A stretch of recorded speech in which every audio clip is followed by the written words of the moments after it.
என் கையில் சக்கா நான் ஃபர்ஸ்டே சொன்னேன் அப்படி சுற்றி போகணும். இந்த கிளவி பாருங்க சும்மா வம்பளுத்துக்கிட்டே இருக்கும். அட விடுடி, இந்த கிளவி நம்மள மட்டுமா வம்பளுக்குது, ஊர்ல இருக்கிற எல்லாத்தையும் தான் வம்பளுக்குது. அது சரிக்கா, சும்மா கேட்ட கேள்வி என்ன கேட்டு இருந்தா எரிச்சலால இருக்கு. இப்ப பாருங்க, இப்ப கூப்பிடு பாருங்க.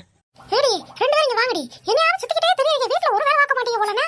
நாங்க வீட்ல ஒரு வேலையும் பார்க்கலன்னு சொல்லி நீங்க ஒரு வேலையும் பார்க்காம உங்க வீட்டு வாசல்ல உட்காந்து எங்களை பாத்துக்கிறீங்கல்ல. இப்படியே வாய் பேசாதீங்கடி, ஒருத்தன் உன்னை கெட்டிட மாட்டியா. இந்த கிளவிக்கு மண்டையில முடி கொட்டினதுக்கு பதிலா வாயில பல்லு கொட்டி இருந்தாலும் இந்த ஊரே நிம்மதியா இருந்திருக்கும். ஏடி எப்படி கல்யாண சாப்பாடு போட போறியே? ஓ, உங்களுக்கு சோறு வேணுமா? சோறு வேணா சொல்லிருக்கணும். எங்க வீட்டுல பழைய சோறு ரொம்ப மிச்சமா தான் இருக்கு, எடுத்துட்டு வேணா வரவா டிஃபன்ல வச்சு. ஏடி பைத்திய கைகளா, நான் வந்து சோத்து கலையலடி. கல்யாண சாப்பாடு எப்ப போடுவீங்கன்னு கேட்டேன். அது உங்க தவச நாள் அன்னைக்கு கண்டிப்பா பண்ணிடுறோம் சிறப்பா.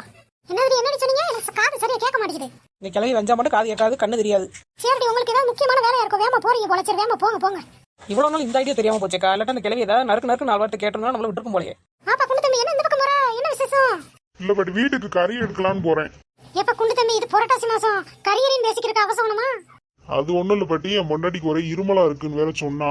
அதான் கறி எடுத்தோன்னா அப்படியே கொஞ்சம் சூப் வச்சு குடிச்சானா தொண்டைக்கு இதமா இருக்கும்ல, அதனாலதான் வாங்க போறேன்.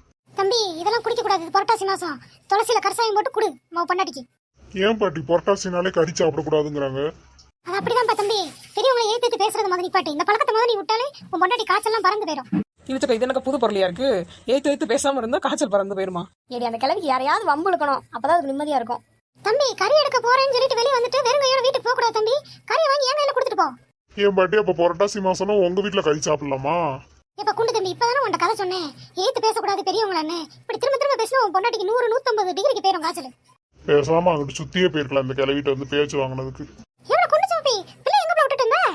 அது ஒன்றும் இல்லை பாட்டி, இந்த பிள்ளைகளெல்லாம் சேர்த்து தூக்கிட்டு வந்தோன்னா அது வேணும் இது வேணும்னு ஒன்றுன்னா கேட்குங்க. காசுக்கு எங்கே அவங்க அப்பா கொடுக்குற காசுக்கு சோத்துக்கும் குழம்புக்குமே சரியா போயிடும். ஏடி பிள்ளை இப்படிலாம் தனியாக விட்டுட்டு வராதடி. ஒரு நேரம் போல ஒரு நேரம் இருக்காது, ஏழை பிள்ளைய தூக்கிட்டு ஓடிடுவாங்க. தூக்கிட்டு போனாலும் எவனும் வச்சிருக்க மாட்டேன், திரும்ப கொண்டு வந்து விட்டுருவேன். ஏன்னா இது பண்ற டார்ச்சல் அப்படி டார்ச்சல். சரிடி, உன் மூத்த மாமா எத்தனை படிக்கிறா? 6 படிக்காளா 7 படிக்காளா? 7 தான் பாட்டி படிச்சுக்கிருக்கா. சரி, அடுத்து எப்போ சடங்கு சாப்பாடு போட போற? சடங்கு தானே பாட்டி, உங்களுக்கு தான் அடுத்த சடங்கு வைக்கணும்னு நினைக்கிறேன். என்னடி என்னமா சொல்றேன், என் காதுல கேட்கலையே. பாத்தியா கொசு, நம்ம பேசுறது எதுவுமே இந்த கிளவி காதுல விழாதான். ஆனா இந்த கிளவி பேசுறது மட்டும் நம்ம காதுல எல்லாமே கேட்கணுமா? எப்படி? அதானக்கா, போற வரவங்க எல்லாரும் பிடிச்சி சாப்பாடு எப்போ போடுவேன்னு கேட்டுக்கிட்டே இருக்குது. பாவம் வீட்டுல யாரும் சோறு வரல போல. சரிடி, நீ பிள்ளைகளை வீட்டுல விட்டுட்டு வேமா போறனா? ஏதாவது முக்கியமான வேலையா தான் போவ. சரி நீ போடி, வேமா போ. இந்த கிழவி என்னல போற வரவங்கள லூசு மாதிரி பேசிக்கிட்டு இருக்கு. அந்த கிளவி உனைய மட்டும் இல்ல, எங்களையும் அப்படித்தான் கல்யாண சாப்பாடு போடலையா, விருந்து சாப்பாடு போடலையான்னு இருக்கா. என்னடி ஒத்தரசா, பிள்ளைகளை தூக்கிட்டு எங்கடி வர்ற? அடுத்து இந்த ஒத்தரசாவா கிழவிக்கு இவதான் சரியான ஆளு. நானே துக்கத்துல தூரமா போய்கிட்டு இருக்கேன், சும்மா ஏதாச்சும் பேசக்கூடாது.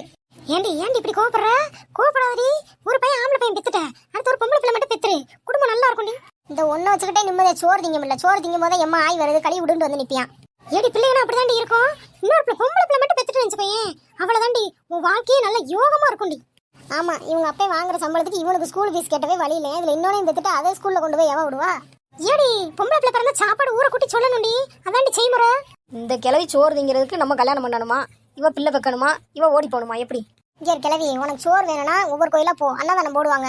திங்கள் சோறு, செவ்வாய் சோறு, புதன் சோறுன்னு. சரியா, அதை போய் சாப்பிடு.